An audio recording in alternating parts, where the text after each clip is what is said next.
A moment of neglect. A story every parent should hear. It was a quiet afternoon in the Adesanya household.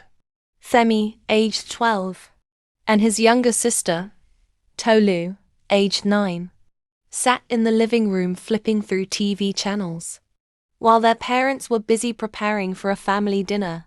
"There's nothing fun to watch," Femi grumbled, pressing the remote buttons impatiently. "Keep looking," Tolu replied, her eyes fixed on the screen.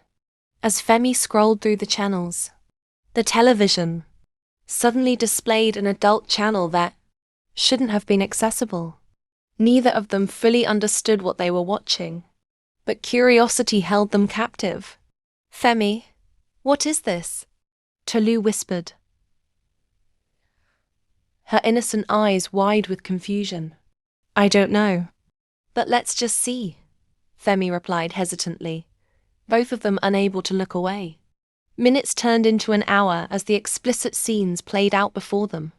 When the sound of footsteps approached, Femi quickly changed the channel, pretending they had been watching cartoons. Curiosity turns to disaster.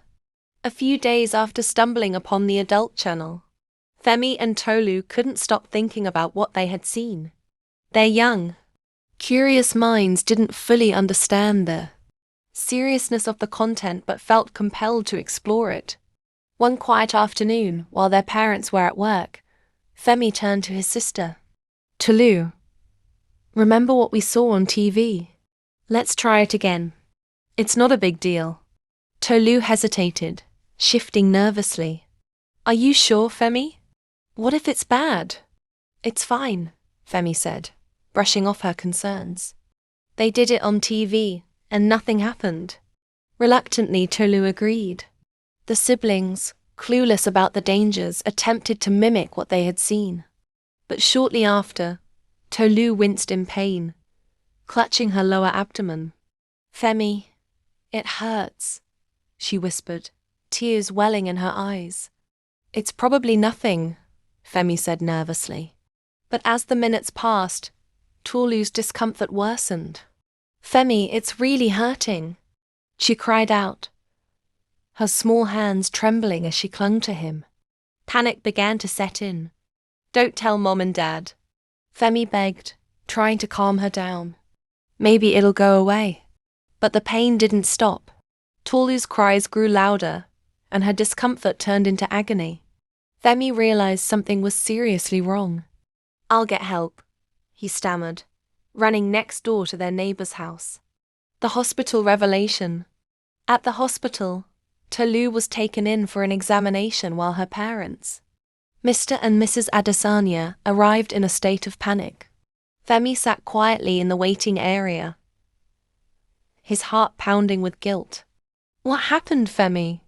Mrs. Adesanya demanded as she grabbed her son by the shoulders. "Why is your sister in so much pain?" Femi looked down at his hands, avoiding his mother's piercing gaze.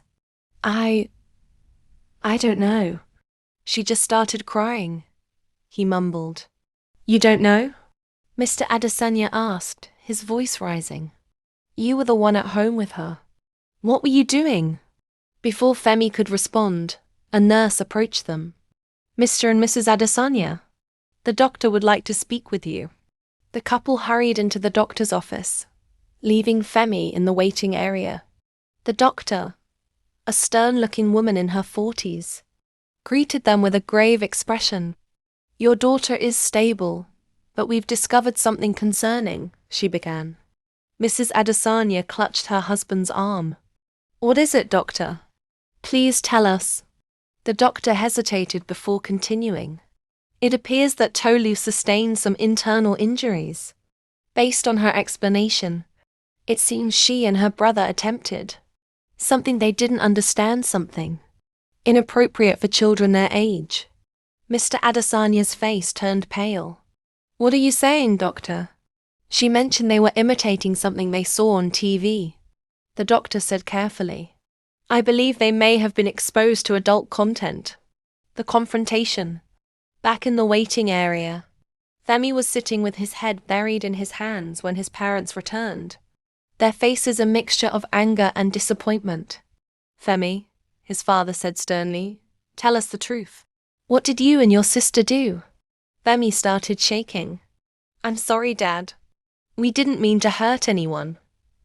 We saw something on TV, and I thought it was okay to try it." Mrs. Adesanya's eyes filled with tears. "You watched something on TV? What kind of channel was it?" Femi hesitated before whispering. It was one of those channels for adults. I didn't know it would cause this much trouble." "You watched an adult channel?" Mr. Adesanya thundered. "How did you even access something like that?" Femi stammered. I don't know. I was just flipping through channels and it came up." His father paced back and forth, running his hands through his hair.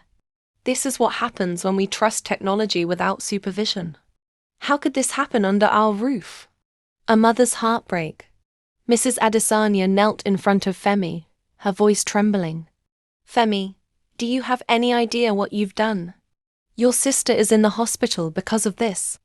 She's just a little girl, and you've put her through so much pain." Tears streamed down Femi's face. "I'm sorry, Mom. I didn't mean for this to happen. I thought it was just a game. This is not a game." She cried. "These things are meant for adults, who understand what they're doing, not for children." The aftermath. The Adesanya family returned home later that evening. Tolu resting quietly in her room.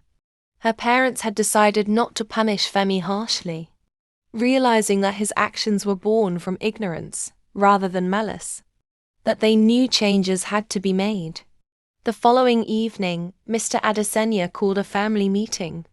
"From now on, there will be no unsupervised screen time in this house," he said firmly.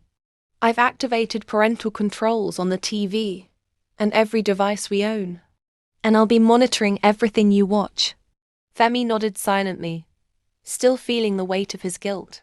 His mother softened her tone, placing a hand on his shoulder. "Femi, we're not doing this to punish you. We're doing this to protect you and your sister. There are things in this world that you're too young to understand right now. When the time comes, we'll talk about them, but until then, you need to trust us." "I understand, Mom," Femi said quietly. "I'm really sorry." Mrs. Adesanya sighed. "We'll forgive you, Femi, but you have to promise us that if you ever see something confusing or scary, you'll come to us immediately." "I promise," Femi said, his voice trembling. A lesson for all parents. The Adesanyas' ordeal became a lesson not just for their family, but for the entire community.